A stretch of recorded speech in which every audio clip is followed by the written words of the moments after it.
ठीक है, देखते हैं जो भी करंट बात करेंगे उसके बारे में सुधीर सर से भी एक बार पूछ लीजिएगा। चलो यहाँ पर देखो, अभी जो हम पढ़ने वाले हैं एक प्रकार की क्या है, संस्था है। ध्यान दो, इसको कॉपी के पीछे लिखिएगा, कॉपी के पीछे लिखिए इसको जो मैं बोल रहा हूँ, कॉपी के पीछे पूरा स्पेस दिया हुआ है, ठीक है, अभी मिला है ना, ठीक है। आप लोग को भी सुबह भिजवा दिया गया था।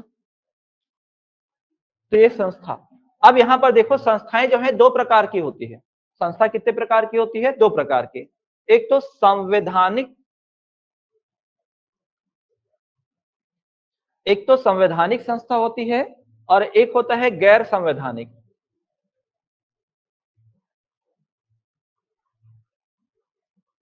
गैर संवैधानिक, ये इसको बोलते हैं संवैधानेतर।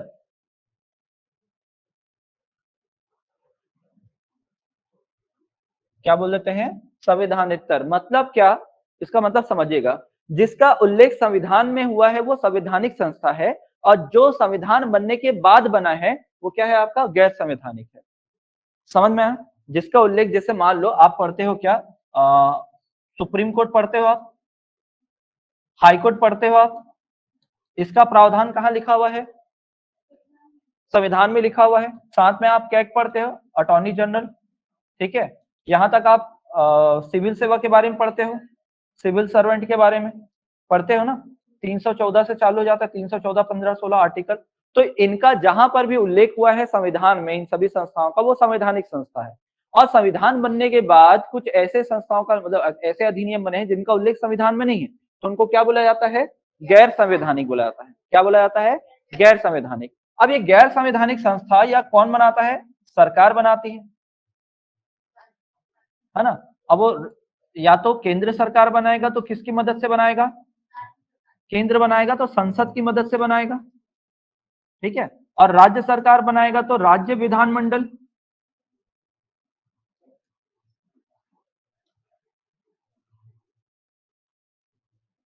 इसमें कोई दिक्कत तो नहीं है, ये बताओ। जैसे आपका योजना आयोग बना था, क्या योजना आयोग संवैधानिक निकाय है?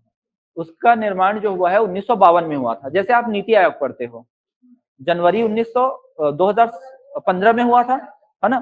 तो वो क्या संवैधानिक निकाय है? नहीं, वो गैर संवैधानिक है, संविधानेतर है। समझ में आया? अब दोनों को अच्छे समझिएगा। अब ये भी दो प्रकार का होता है, ये भी क्या होता है, दो प्रकार का। अगर विधि बनाकर हुआ है, एक होता है विधि बनाकर और एक होता है बिना विधि के, या विधि के बिना, बिना। एक होता है विधि बनाकर, एक विधि के बिना। तो विधि बनाकर जो होता है वो होता है सांविधिक, और एक होता है क्या, गैर सांविधिक।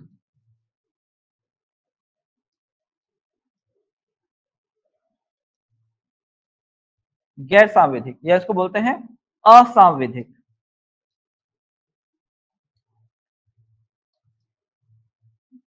ये चीज समझ में आया? क्या हो गया यहां पर, विधि बनाकर, विधि का निर्माण कर पारित कराया जाएगा।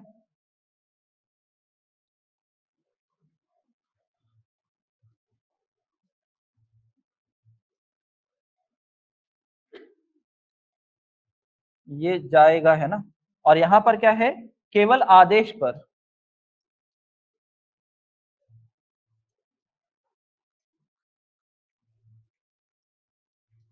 आदेश द्वारा, केवल क्या होगा, आदेश के द्वारा।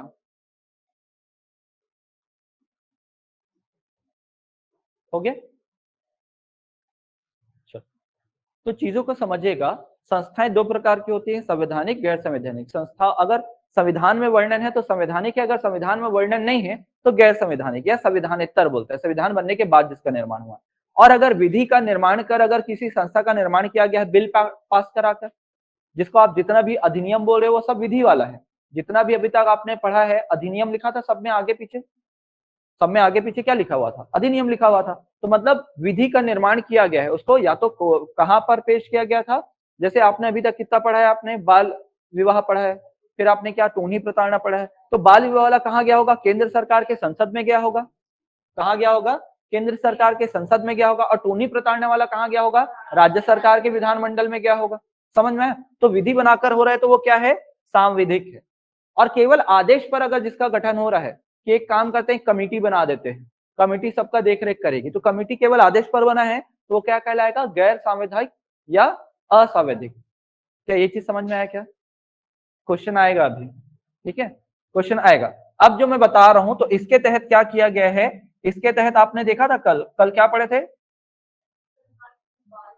बाल श्रम पढ़े थे, बाल श्रम अधिनियम पढ़े थे ना, बाल श्रम अधिनियम 1986 पढ़े। फिर अभी महिला आयोग पढ़ने वाले हैं। क्या पढ़ने वाले हैं? महिला आयोग। फिर आपने अब आगे चलकर पढ़ोगे दहेज प्रथा अधिनियम। तो वो भी दहेज प्रथा अधिनियम कहाँ बना है? सरकार ने बनाया है। केंद्र सरकार बनाता था संसद में, राज्य सरकार बनाता था विधानमंडल में। और अगर विधि का निर्माण कर बना रहा है तो वो क्या कहलाएगा? सांविधिक कहलाएगा। समझ में आया? ठीक है, तो विधि बनाकर हुआ है तो सांविधिक, बिना विधि केवल आदेश के द्वारा हुआ है तो क्या कहलाएगा आपका? गैर सांविधिक। समझ में आया क्या? ठीक है, चलिए अभी देखते हैं इसका। जैसे अपन बोल सकते हैं केवल कोई समितियों का जब निर्माण होता है ना, ठीक है, तब बाद में इसको आगे इंप्लीमेंट करते हैं यहां से वहां। जैसे मान लो अगर कोई आदेश पारित कराते हैं, जैसे राष्ट्रपति से अध्यादेश पारित कराया, अभी वो एक्ट पूरा कानून के जैसे करेगा लेकिन केवल आदेश है। अब फिर उसके बाद वो बिल पारित होगा, विधि को करवाया जाएगा, तब वो क्या हो जाएगा? अधिनियम बन जाएगा। ठीक है, गैर संवैधानिक संस्था इसमें, ठीक है, जैसे आपका ये मानवाधिकार आयोग भी आ जाएगा, योजना आयोग आ जाएगा, जो अब नीति आयोग के नाम से जाना जाता है, वो सारा सारा गैर संवैधानिक संस्था में आ जाएगा। एनजीओ तो अलग है। एनजीओ क्या है? उसको सरकार की तरफ से मान्यता मिलती है। एनजीओ तो हम सब मिलकर बना सकते हैं। एनजीओ का निर्माण क्या है? मतलब नॉन गवर्नमेंट ऑर्गेनाइजेशन। ठीक है, सरकार थोड़ी बना रहे, उसको तो हम लोग बना रहे हैं। तो वो संविधान में उल्लेख नहीं है तो गैर संवैधानिक बोलेंगे। नहीं, गवर्नमेंट उनके साथ कोलैब करता है। कोलैब का मतलब है साथ में काम करते हैं, संचालित।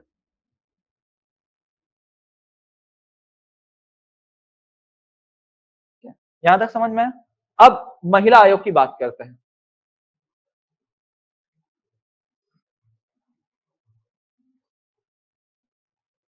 महिला आयोग, तो महिला आयोग का निर्माण जो है केंद्र सरकार भी करता है और राज्य सरकार भी करता है। कौन करता है? केंद्र सरकार भी करता है, राज्य सरकार भी करता है। क्यों करेगा?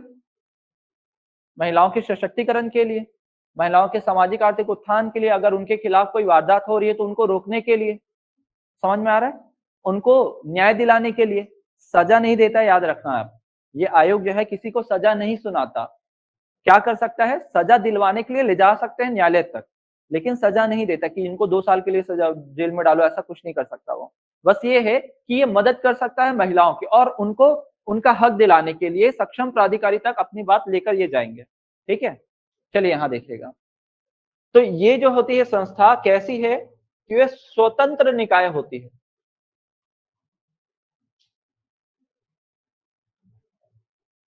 स्वतंत्र निकाय मतलब इनको लगेगा महिलाओं से संबंधित कुछ अधिनियम, मतलब कुछ कानून बनाना चाहिए, या तो फिर कुछ वारदात हुआ है, तो ये सारे महिला आयोग के लोग क्या करेंगे? उसको न्याय दिलाने के लिए आगे बढ़ेंगे। इसके अलावा इसको दूसरे शब्दों में क्या बोला जाता है उसको समझिएगा। इसको दूसरे शब्दों में बोला जाता है स्वायत्त, स्वायत्त शासी संस्था या स्वायत्त शासी निकाय।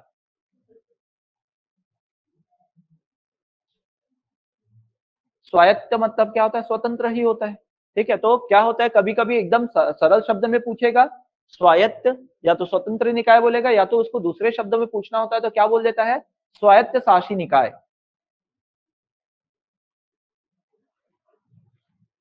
समझ में आया? ठीक, अब देखते हैं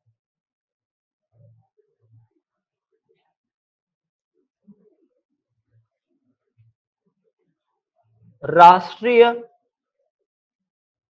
महिला आयोग।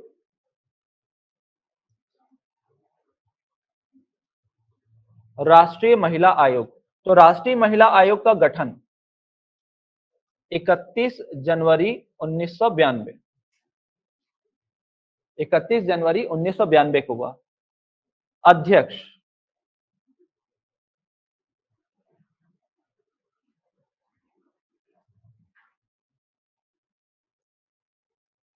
अध्यक्ष अगर पहली अध्यक्ष का बात करूं तो उनका नाम था श्रीमती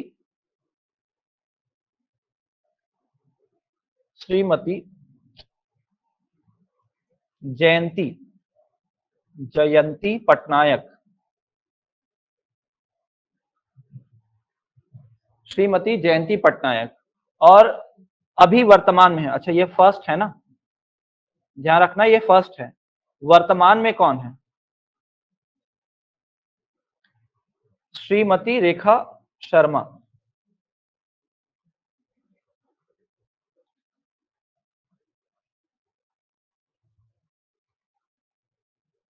श्रीमती रेखा शर्मा।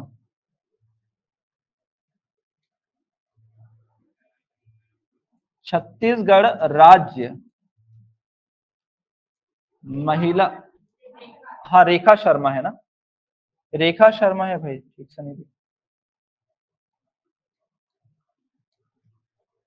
ठीक, छत्तीसगढ़ राज्य महिला आयोग,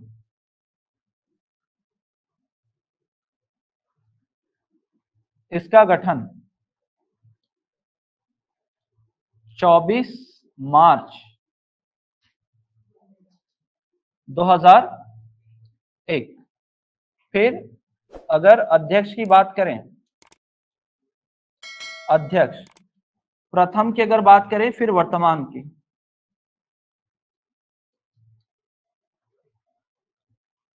प्रथम कौन है? फर्स्ट,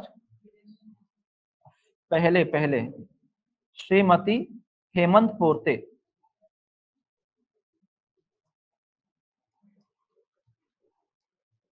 श्रीमती हेमंत पोर्ते। और वर्तमान में है डॉक्टर किरणमयी नायक, या श्रीमती डॉक्टर किरणमयी नायक पूरा लिख सकते हो।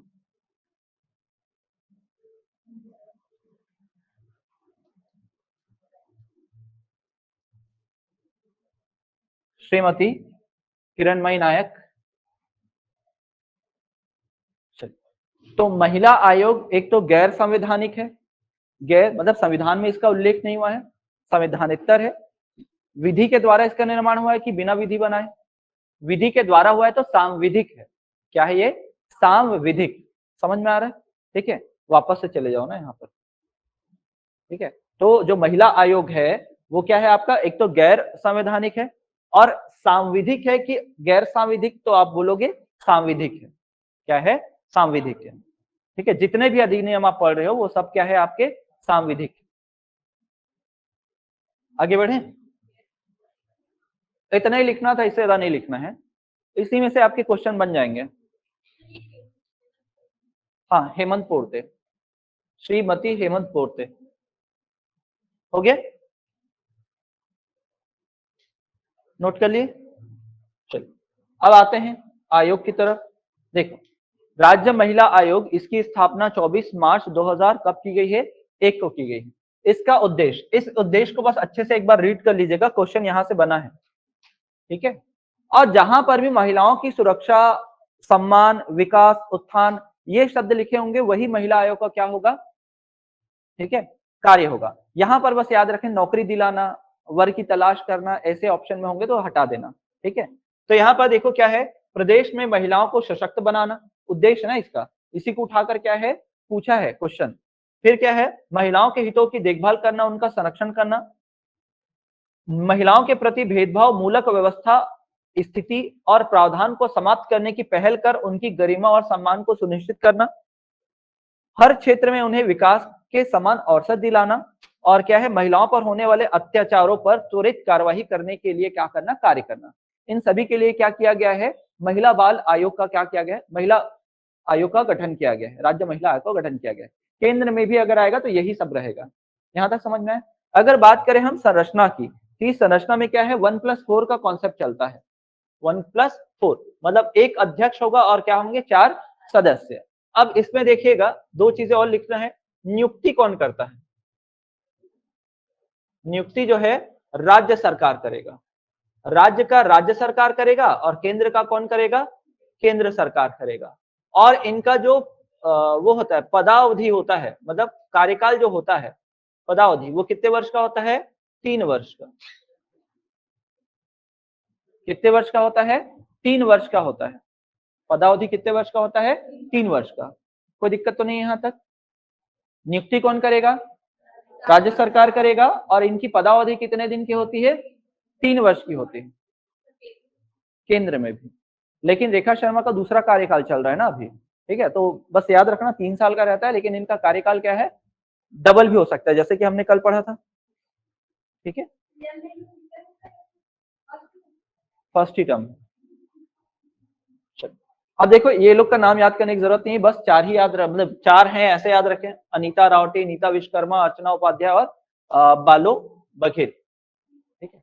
अब यहाँ पर देखते हैं आयोग के कार्य क्या है। तो भाई आयोग के वो कार्य होंगे जहां पर महिलाओं को सुरक्षा मिले, विकास मिले, उनका उदय हो, उनको समानता का अधिकार मिले, उनका संरक्षण हो। अगर उनके खिलाफ कोई अत्याचार होता है तो उनको न्याय दिलाने का ये काम करेंगे। ये सारे काम होंगे क्या? महिला आयोग के। तो देखते हैं, महिलाओं के लिए संविधान तथा अन्य विधियों के अधीन उपबंधित संरक्षणों से संबंधित समस्त मामलों का अन्वेषण करना और उनका परीक्षण करना कि जो उपबंध बने हैं, जो नियम बने हैं, वो सही है कि नहीं, और नहीं है तो उसमें क्या करना है? सुधार करना है। दूसरा, सरकार को ऐसे, मतलब ये आयोग क्या देगा? सरकार को वार्षिक रिपोर्ट पेश करेगा। कौन सा सरकार को? राज्य सरकार को।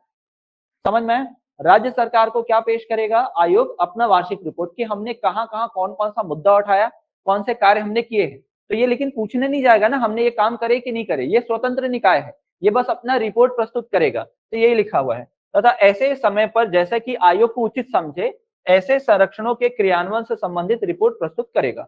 यह करना किसको प्रस्तुत करता है? ये वार्षिक रिपोर्ट राज्य सरकार को। इंपॉर्टेंट है, ध्यान रखना कि आयोग जो है अपना वार्षिक रिपोर्ट किसको प्रस्तुत करता है?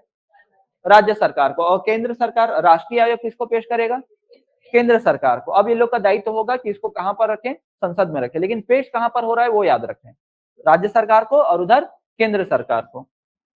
संविधान तथा अन्य विधियों में महिलाओं के संबंध में किए गए उपबंधों के उल्लंघन के मामले में, उल्लंघन के मामलों को समुचित प्राधिकारी तक लेके जाना। मान लो कहीं पर कोई कानून है और उसका उल्लंघन हुआ है, जैसे दहेज प्रतिषेध, अब वो महिला गई जो है, वो कहाँ गई? महिला आयोग के पास गई। अब बोली देखो मेरे साथ ऐसा हुआ है, तो ये क्या करेगी? उस अधिकारी तक लेके जाएंगे, दहेज प्रतिषेध अधिकारी के पास, और न्यायालय में जाएगा वाद।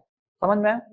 फिर उसके बाद क्या? महिलाओं के सामाजिक आर्थिक विकास की योजना तैयार करने के संदर्भ में प्रक्रिया में भाग लेना तथा सलाह देना। तो इनका काम क्या है?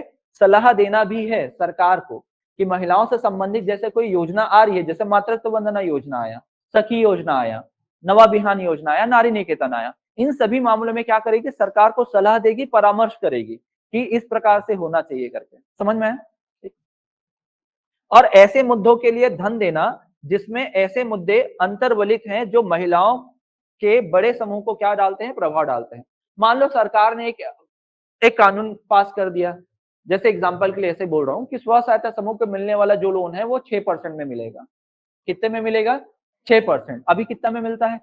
3% में। अब बोल दिए 6%, तो हमारे खुद प्रदेश में 70,000 के आसपास क्या है? स्व सहायता समूह है, जिनसे जुड़ी हुई महिलाओं की संख्या तो 8 लाख के आसपास है। अब इनको नुकसान होगा, तो ये सरकार के खिलाफ जाकर उस अधिनियम को समाप्त करने की भी क्या कर सकती है? मांग कर सकती है। वकील करना पड़ा सरकार के लिए भी, तो वो सरकार के खिलाफ वकील भी कर सकती हैं। समझ में आया?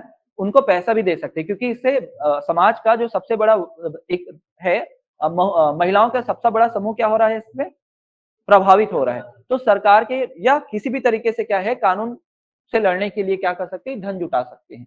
ये समझ में आया? तो वापस देखते हैं, क्या महिलाओं, मतलब जो भी विधियां बनी उनका अन्वेषण करना, परीक्षण करना। फिर सरकार जो है, ये आयोग जो है सरकार को क्या प्रस्तुत करेगा? वार्षिक रिपोर्ट।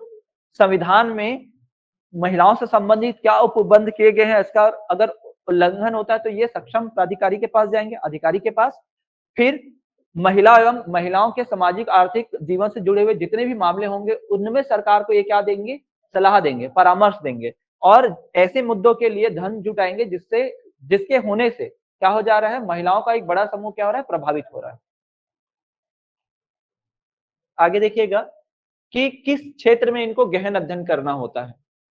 इस क्षेत्र में मतलब 2-3 क्षेत्र है जहां पर इनको गहन अध्ययन करना है, जैसे महिलाओं के आर्थिक, शैक्षणिक, स्वास्थ्य संबंधी स्थितियों के बारे में विशेषता, आदिवासी जिलों क्षेत्रों पर विशेष ध्यान दिया जाएगा जो महिलाओं की साक्षरता, मृत्यु दर और आर्थिक दृष्टि से कम विकसित है। मतलब जो पिछड़े हुए क्षेत्र हैं उनमें विशेषता इनका ध्यान देना रहेगा, उस क्षेत्र में गहन अध्ययन करेंगे। दूसरा क्या है, वे परिस्थितियां जिनमें महिलाएं कारखाने, स्थापनाओं, निर्माण स्थलों वैसे ही अन्य स्थितियों में कार्य करती हैं और उक्त क्षेत्रों में महिलाओं की प्रस्थिति मतलब स्थिति, लैंग्वेज में क्या हो जाता है, थोड़ा ऐसा लिखता है ना, प्राधिकारी को अधिकारी को प्राधिकारी लिखता है, स्थिति को प्रस्थिति लिखता है। तो स्थिति में सुधार हेतु विशिष्ट रिपोर्ट के आधार पर राज्य सरकार को क्या करना, सिफारिश करना कि महिलाओं के कार्य के घंटे बहुत ज्यादा है कारखाने में, ठीक है, इनके कार्य घंटे को कम किया जाए। जो क्या बोलते हैं, जब गर्भवती रहती है तो उनको क्या मिलता है, छुट्टी मिलता है, उस छुट्टी में थोड़ा सा इंक्रीमेंट किया जाए, ठीक है, इस दौरान उनको पूरा पेमेंट मिले। ये सारा कुछ क्या कर सकते हैं, सिफारिश कर सकते हैं। आगे देखते हैं, राज्य में या चुने हुए क्षेत्रों में महिलाओं के विरुद्ध उन समस्त अपराधों की जिनके अंतर्गत महिलाओं के विवाह, दहेज, बलात्कार, अपहरण, क्षेत्र, एक मिनट में,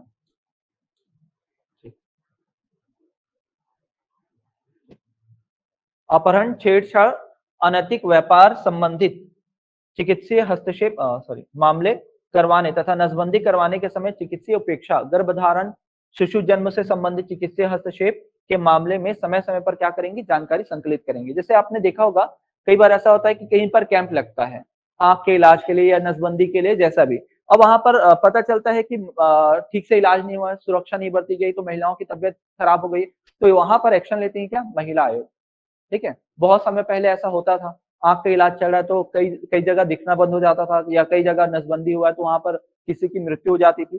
तो अगर ऐसे मामले सामने आ रहे हैं जहां पर महिलाओं की मृत्यु हो रही है तो तुरंत ये लोग क्या करेंगे, एक्शन लेंगे। आगे देखते हैं, महिलाओं के प्रति अत्याचारों के विरुद्ध संपूर्ण राज्य में या विनिर्दिष्ट क्षेत्रों में लोकमत जुटाने के लिए राज्य प्रकोष्ठ या जिला प्रकोष्ठ, राज्य स्तर पर भी समिति बनती है और जिला स्तर पर भी, उनकी सहायता लेंगे यदि कोई हो, के साथ समन्वय करना। अगर मान लो ऐसे प्रकोष्ठ बने हुए हैं जो क्या करें, हर किसी भी संकट की स्थिति में वो क्या कर सके, लोगों की मदद कर सके, तो ऐसे प्रकोष्ठ की ये सहायता लेंगे। समन्वय का मतलब क्या होता है, कोऑर्डिनेशन करना, साथ में काम करना। ऐसे अत्याचारों से संबंधी अपराध के शीघ्र रिपोर्ट जाने तथा पता लगाए जाने, ऐसे अपराध के विरुद्ध क्या करना है, लोकमत जुटाने में सहायता मिले। जैसे आपने देखा होगा कि ये कोई क्षेत्र है जहां पर शराब दुकान होगा, और शराब दुकान के आसपास क्या होता है, हर दिन आए दिन क्या होता है, कोई ना कोई वारदात होता है, ठीक है, उसमें किसी न किसी प्रकार जो है महिला व्यथित होती है। अगर वहां पर ऐसा कोई है तो जो महिला बाल वो है आयोग है, वहां पर स्थानीय जो संस्था होगी, प्रकोष्ठ होगी, उसको बोलेगी उस टीम को कि वहां पर ऐसा मामला है, एक बार जाकर देखिए, तो उनसे समन्वय करेगी। और मान लो उनसे भी नहीं हो रहा है तो ये लोग सब साथ मिलकर क्या करेंगे, जो वहां का सक्षम अधिकारी होगा उसको जाकर रिपोर्ट करेंगे कि ये जो है निवासी एरिया में खुला गया है, जिससे महिलाएं जो है परेशान हो रही हैं, इसको इस रहवासी क्षेत्र से क्या किया जाए, दूर किया जाए। समझ में है? ऐसा ये रिपोर्ट तैयार कर सकती हैं। लास्ट लास्ट हो गया बस, शिकायतें प्राप्त करना। किस प्रकार की शिकायतें प्राप्त करेंगी, महिलाओं पर अत्याचार और उनके विरुद्ध होने वाले अपराध, न्यूनतम मजदूरी दर, प्राथमिक स्वास्थ्य, प्रसूति सुविधा से संबंधित अधिकारों से वंचित। मान लो इनको एडमिशन नहीं मिला, जब ये गए थे गर्भावस्था में थी और डिलीवरी का जब समय था तो इनको वहां पर क्या नहीं मिला, बेड नहीं मिला प्रॉपर टाइम में, तो ये जो असुविधा हो रही है, उनका जो अधिकार था उनसे उनको वंचित जो किया जा रहा है, इनके खिलाफ ये एक्शन ले सकती हैं। एक्शन ले सकती है मतलब शिकायतें प्राप्त कर सकती हैं। फिर महिलाओं के संदर्भ में क्या लिखा हुआ है, राज्य सरकार के नीतिगत विनिश्चयों का पालन ना किया जाना। अगर मान लो राज्य सरकार ने कोई नियम बनाया है महिलाओं के लिए और उसका पालन कोई अधिकारी नहीं कर रहा है या किसी स्थान पर नहीं हो रहा है, तो उनकी शिकायत लेना। फिर आगे देखते हैं क्या, परित्याज्य, निराश्रित महिलाओं और वेश्यावृत्ति करने वाले के लिए विवश की गई महिलाओं को क्या करना, पुनर्वास करना, उनको सुरक्षित जगह में क्या करना, लेकर जाना, जैसे हमने शक्ति सदन पढ़ा था। फिर सखी निवास भी था एक समय पे, वहां भी विधवाओं को रखा जाता है। इसके अलावा था नारी निकेतन। फिर ऐसी महिलाओं पर जो अभिरक्षा में है, अभिरक्षा मतलब क्या है, कैद में है। अभिरक्षा या तो कैद में है या तो सुरक्षित जगह में है, वो दो प्रकार हो सकता है, या तो किसी हिंसा की शिकार हुई हो, या तो ह्यूमन ट्रैफिकिंग का शिकार हो, या तो विधवा हो, या तो और किसी प्रकार संकट में हो। उनको कहाँ रखा जाता है, सुरक्षा जगह में रखा जाता है। और अत्याचार और उन्हें समुचित उपचारी उपाय के लिए संबद्ध प्राधिकारी तक लेके जाना। अब मान लो घरेलू हिंसा का शिकार हुई हो तो इनको क्या किया जाएगा, सुरक्षित जगह में रखा जाएगा। तो अभिरक्षा, अभिरक्षा का मतलब है रक्षा में रखा जाना, ताकि इनको कोई परेशान ना करे। और ये मामला जब उठाए तब इसको कहां पर लेके जाया जाएगा, सक्षम प्राधिकारी के पास लेकर जाएगा, जो उनको क्या कर सके, उचित न्याय दिला सके। समझ में आया? ठीक है, तो इसमें केवल एक बार पढ़ना है, पढ़ने के बाद आप इसका कोई भी क्वेश्चन नहीं छोड़ सकते, सारा का सारा क्वेश्चन बन जाएगा। लास्ट पेज, लास्ट है बस, इसके बाद एक डेटा है, डेटा बस पढ़ना है इसमें। निर्धन महिलाओं को विधिक परामर्श देने, ऐसी महिलाओं को विधिक सहायता प्राप्त कराने के लिए समर्थ बनाने के लिए राज्य गैर सरकारी संगठनों NGO को सहायता करना और प्रशिक्षित करना, प्रेरित करना। अब क्या होगा, महिला आयोग सब महिलाओं की मदद तो कर नहीं सकता, तो यहाँ पर हर क्षेत्र में कोई ना कोई NGO होता है, उनसे ये संपर्क करेंगे और बोलेंगे कि आप अगर कोई महिला आ रही हैं, हम आपको थोड़ा बहुत फंड प्रोवाइड कराएंगे, उस फंड के बदले आप क्या करिएगा कि महिलाओं को प्रेरित करिए, उनका जो अधिकार है उनको बताइए, विधिक सहायता उपलब्ध कराइए। फिर किसी जेल, प्रतिशेषण गृह, महिलाओं की संस्था या अभिरक्षा में रखे या अन्य स्थान का, या जहां महिलाओं को कैदियों के रूप में या अन्यथा रखा जाए, किसी भी प्रकार जहां महिलाओं को सुरक्षित स्थान पर रखा जाता है, चाहे वो नारी निकेतन हो, शक्ति सदन हो, फिर आपका सखी सेंटर हो या जेल में हो, तो वहां पर क्या करना है, निरीक्षण करना, अप्रत्यक्ष रूप से निरीक्षण करना कि महिलाओं के लिए यहाँ पर प्रॉपर सुविधा है कि नहीं, और निरीक्षण करवाना आदि समझा जाए तो औपचारिक कार्यवाही करने के संदर्भ में प्राधिकारियों तक लेकर जाना। अगर मान लो वहां पर कोई सुविधा नहीं है तो क्या किया जाएगा, ये मामला प्राधिकारी अधिकारी तक लेकर जाएगा कि वो उसको जो सही कर सकता है। किसी अन्य ऐसे मामले या कृत्य का पालन करना जो राज्य सरकार द्वारा उसे क्या किया जाए, निर्दिष्ट किया जाए, कि राज्य सरकार ने कहा कि ये योजना आ रहा है महिलाओं के लिए, आपको इसको देखना है, संचालन करना है, या उसकी देखरेख करनी है, या उसके बारे में क्या करना है, रिपोर्ट तैयार करना है, तो ये क्या करेगा, राज्य सरकार को, मतलब ये आयोग को क्या करना पड़ेगा, करना पड़ेगा। लास्ट देखिएगा इसमें यहां पर कि लास्ट ईयर इसके अंतर्गत क्या है आपका, महिला आयोग, महिला आयोग में कितने केसेस गए हैं लास्ट ईयर, तो 864 केस गए हैं, 864 नए केस आए हैं, और सब केस को मिलाकर नवंबर तक पुराने केस सबको मिलाकर 1582 केस थे। कितने केस थे, 1582, और उसी अवधि तक 1582 केस थे, उस अवधि में नवंबर 2022 तक, ये इसको सही करना ना, 426 केस, 426 केस का क्या किया गया है, निराकरण किया गया है। कितने केस का निराकरण किया गया है, 426 केस का निराकरण किया गया है। ठीक है, और जब ये रिपोर्ट छपा था उस समय तक कितने जो केसेस थे वो प्रक्रियाधीन थे, तो 2020 मतलब 2020 जो केसेस थे वो प्रक्रियाधीन थे। अब तक तो बहुत का निपटान हो गया होगा, लेकिन जब ये रिपोर्ट छपा था, नवंबर का है, नवंबर में तक उस साल में 864 केस आए थे नए, तो कुल मिलाकर उस समय तक नवंबर में कितने केस, 1582, और उसमें से उस समय तक 426 केस का निराकरण हो गया था। जब ये रिपोर्ट छपा था अप्रैल फरवरी में, उस समय तक का डेटा बता रहा है क्या कि 2020 डेटा, 2020 डेटा जो है, मतलब आंकड़ा जो है वो प्रक्रियाधीन है, मामले प्रक्रियाधीन है। यहां तक समझ में आया। फिर केंद्र सरकार ने महिला आयोग के लिए अलग से बजट पारित करते हैं, तो वो बजट जो है 512.07 लाख है, जैसा दिया है वैसा ही याद रखना। अब मान लो यहाँ पर कि ऑप्शन दे दिया कि महिला आयोग को कितना बजट दिया गया है, कितना बजट था 22-23 में, तो अगर आपको ऐसा प्रश्न पूछे और ऐसा दे ऑप्शन, लगभग कितने लाख के पास, तो आप क्या बोलोगे, 500 लाख के पास, 500 लाख है ना, याद रखना, लाख। ठीक है, ऐसा लिख रहा है ये, तो 512.07 लाख रुपए का प्रावधान, और लगभग में पूछे तो 500, लगभग में पूछेगा तो 500 के आसपास है, और एग्जैक्ट पूछे तो 512.07 लाख का बजट दिया गया। समझ में, राज्य के बजट में रहता है, राज्य जब बजट बनाएगी राज्य सरकार तब। यहां देखिएगा, छत्तीसगढ़ राज्य महिला आयोग अपना वार्षिक प्रतिवेदन या रिपोर्ट किसको देता है, राज्य सरकार को देता है। किसको देता है, राज्य सरकार को। लाइव क्लास वाले बताते जाओ। सर नोट्स एक दिन पहले भेज दिया कीजिए, मैं कोशिश कर रहा हूँ कि आपको सुबह ही मिल जाए, तो आप जब पढ़ने बैठे हो तब तक आप प्रिंट करवा लो। कितने बजे मिल गया था, 8-10, जितने बजे मिल गया था, देखते हैं आगे। देखिएगा, छत्तीसगढ़ महिला आयोग को निम्न में से कौन सी शक्ति प्राप्त है, सिविल न्यायालय की। इसको दंडित करने का नहीं है, जुर्माना लगाने का नहीं है, तो बचा क्या, सिविल न्यायालय। तो आप कहा, जहां पर आपने टेबल बनाया है ना, ठीक है, वहीं पर लिख लो कि महिला आयोग को सिविल न्यायालय की शक्ति प्राप्त होती है। महिला आयोग को सिविल न्यायालय की शक्ति प्राप्त होती है, वहां लिख लो, या तो फिर पीछे जो टेबल बना है। हाँ, महिला आयोग में लिखे, वहीं वहीं पर लिख लो नीचे में कि महिला आयोग को सिविल न्यायालय की शक्ति प्राप्त होती है।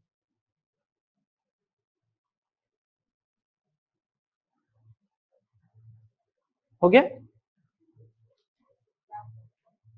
चलिए आगे देखिएगा, राष्ट्रीय महिला आयोग का गठन कब किया गया था? ठीक है, 31 जनवरी 1992।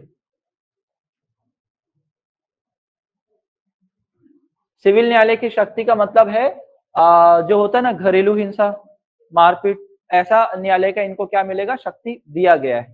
ठीक है, फौजदारी न्यायालय, देखो दो प्रकार के न्यायालय होते हैं। सिविल न्यायालय को बोलते हैं दीवानी न्यायालय, जहां पर पैसे से संबंधित मामले होते हैं और घरेलू मुद्दे होते हैं, वो आते हैं सिविल मामले में। हिंदी में बोलते हैं दीवानी न्यायालय। जहां पर चोरी, मर्डर, पीट, अगर ऐसा कोई मामला हुआ तो उसको बोलते हैं फौजदारी मामला। क्या बोलते हैं? फौजदारी मामला। तो फौजदारी मामला का मतलब होता है, हिंदी में बोलते हैं क्रिमिनल केस। ठीक है, क्रिमिनल कोर्ट। नहीं, सजा नहीं दे सकते, सजा नहीं दे सकते, बस अधिकार मिला हुआ है, सजा नहीं दे सकते। ये हो गया था ना। ठीक। आगे देखिएगा, छत्तीसगढ़ राज्य महिला आयोग के कार्य निम्न में से क्या है? महिला को सशक्त, जो जो पहला पॉइंट था ना, उद्देश्य उसी को उठाकर बनाया गया है। फिर महिलाओं की देखभाल, उनका संरक्षण करना, और महिलाओं के भेदभाव, प्रति भेदभाव मूलक व्यवस्था, स्थिति और प्रावधानों को समाप्त करना। तो ये क्या आ जाएगा आपका? उपयुक्त सभी।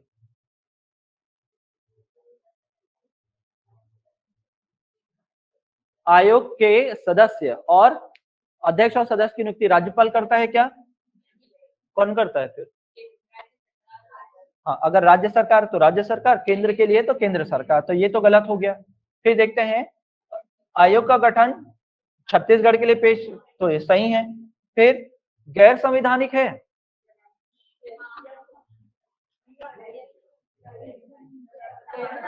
माइंड एकदम क्लियर रखो। ये संवैधानिक लिखा है ना, सांविधिक नहीं शब्द का नहीं प्रयोग किया ना, ये गैर संवैधानिक ही है। ठीक है, पढ़े हो ना स्टार्टिंग में। तो ये जो है गैर संवैधानिक है। ठीक है, सही लिखा हुआ है। और क्या लिखा हुआ उसमें? और परामर्शकारी है, निकाय है, सलाह देता है ना सरकार को। ठीक है, तो ये सही हुआ कि नहीं? सही है, कोई डाउट तो नहीं इसमें, ये बताओ, कोई डाउट तो नहीं है ना। फिर उसके बाद देखो, इसका कार्य महिला उत्पीड़न से संबंधित शिकायतें सुनना और उनकी जांच करना, ये भी सही है। तो पहला गलत है, बाकी सब क्या है? सही है, बी आएगा। समझ में आया क्या? कोई डाउट तो नहीं इसमें। आगे देखिएगा, राज्य महिला आयोग सृजित हुआ है भारत संविधान के संशोधन से? नहीं। राज्य मंत्रिमंडल के फैसले से? नहीं। राज्यपाल के आदेश से? नहीं। आदेश से होता है क्या? नहीं। विधानमंडल द्वारा पारित अधिनियम से। समझ में आया? फिर से बताना पड़ेगा। आया समझ में? आगे देखिएगा, राज्य महिला आयोग में अध्यक्ष और सदस्य की संख्या कितनी होती है? दोनों को साथ में पूछा है ना। 1+4, तो टोटल कितना बोलेंगे आप? 5। ठीक है, केवल अध्यक्ष पूछता तो एक ही रहता है, सदस्य पूछते तो 4।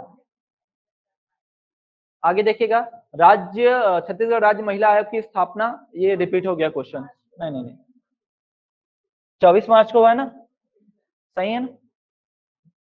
आगे देखिएगा, छत्तीसगढ़ वर्तमान अध्यक्ष कौन है?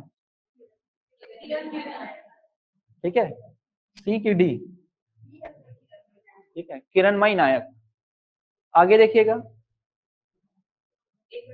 वर्तमान छत्तीसगढ़ में राज्य महिला आयोग की संरचना निम्न में से किस प्रकार है? 1+4, एक अध्यक्ष और 4 सदस्य। आगे देखिएगा, छत्तीसगढ़ राज्य महिला आयोग की प्रथम अध्यक्ष छत्तीसगढ़, हेमंत पोर्ते।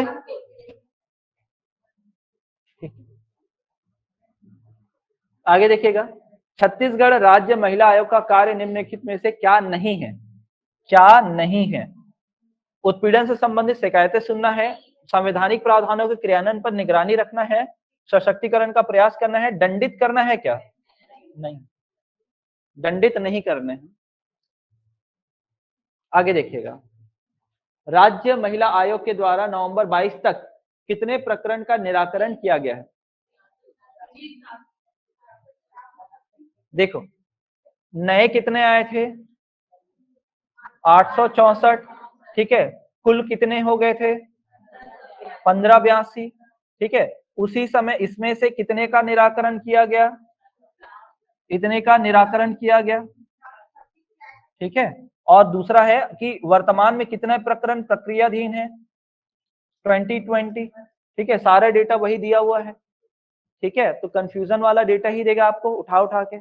तो आपको क्या याद रखना है, 426 केसेस का क्या किया जा चुका है? निराकरण। भाई मामले बढ़ते जाएंगे, प्रकरण की संख्या थोड़ी कम ही रहेगी जो निराकरण होगा। आगे देखते हैं, 22-23 में महिला का आयोग कितना, वो बजट कितना दिया गया है? 512.07 लाख। समझ में आया? चलो, राज्य महिला आयोग का गठन कब हुआ था? ये क्वेश्चन रिपीट हो गया है, रिपीट हो गया ना, ठीक है। अब देखो, राष्ट्रीय महिला आयोग की प्रथम अध्यक्ष कौन थी? जयंती पटनायक। अभी कौन है वैसे? रेखा शर्मा। आ गया। वर्तमान मतलब अध्यक्ष कौन है वर्तमान में? तो 2018 से है ना, ये 2018 से पद पर हैं, दूसरा कार्यकाल इनका शुरू हो गया है। अंतर्राष्ट्रीय महिला दिवस कब मनाया जाता है? 8 मार्च को। और बाल संरक्षण, बाल अधिकार संरक्षण नहीं पढ़े ना हम लोग? बाल अधिकार संरक्षण नहीं पढ़े ना? ये हो गया, यहां तक समझ में आया? ठीक है, नोट कर लेना है इसको, अंतर्राष्ट्रीय वुमेन्स डे। फिर राज्य का कौन सा विधान विभाग राज्य महिला आयोग के अध्यक्ष की नियुक्ति के लिए तौर तरीके तैयार करता है? इसको नहीं पढ़ पाए थे? नहीं, महिला एवं बाल विकास नहीं है इसमें, समाज का कल्याण करना है। यहाँ पर बच्चों को भी देखना है, लेकिन यहाँ समाज कल्याण विभाग, हाँ समाज कल्याण विभाग आप याद रखिए, ठीक है। हाँ, लेकिन करेगा कौन, बताएगा कौन? समाज कल्याण, नियुक्ति कौन करेगा? राज्य सरकार करेगा, ठीक है। इंपॉर्टेंट है, नोट करना उसको। फिर देखो, अध्यक्ष और सदस्य की अवधि कितनी होती है? कितना होता है? 3 वर्ष होता है। कितने वर्ष होता है? 3 वर्ष। अब ये बताओ कैसा संस्था है? क्या ये संवैधानिक निकाय है? क्या संविधान में इसका उल्लेख है? क्या संविधान में इसका उल्लेख है क्या? नहीं। तो ये है, ठीक है। पहला तो गलत हो गया। फिर उसके बाद देखो, अब ये सांविधिक है कि गैर सांविधिक है? विधि बनाकर हुआ है कि केवल आदेश बनाकर? विधि बनाकर। तो ये क्या है? सांविधिक। और ये क्या हो गया? गलत हो जाएगा। फिर कोई दिक्कत तो नहीं इसमें। अब ये स्वायत्त शासित निकाय है, अपने से निर्णय ले सकता है, बस इसका रिपोर्ट देना पड़ता है किसको? राज्य सरकार को। तो ये सही है। तो 2 और 3 सही है। कोई दिक्कत हो तो बताओ इसमें, ठीक है। जैसे आपने देखा, क्या पहला, क्या इसका उल्लेख संविधान में है क्या? नहीं है। तो ये क्या है? गैर संवैधानिक है। संवैधानिक और सांविधिक दोनों में अंतर है ना, ठीक है।